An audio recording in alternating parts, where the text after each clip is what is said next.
எத்தனை பாத்திரங்கள், என்னென்ன நடைகள். தந்தையின் பெருமிதம், அடியாரின் பக்தி நடை, குழந்தை நடை, பக்தனின் பணிவு நடை, அம்பலவாணனின் செம்படவ நடை, பெண்மையின் நல்ல நடை, செல்வந்தனின் செருக்கு நடை,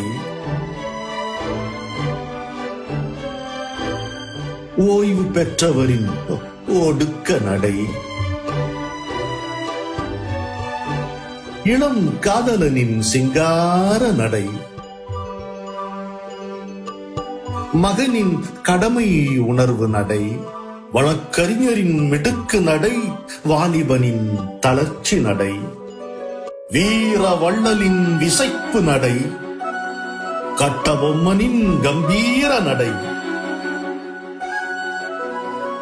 அற்புத மனிதனின் தழுக்கு நடை, குடிகாரனின் போதை நடை,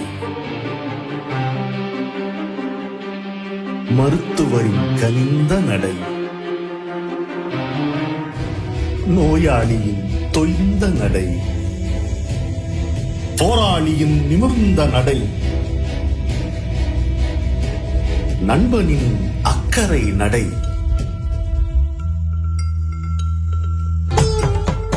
காயம்பட்ட வீரனின் சாய்ந்த நடை,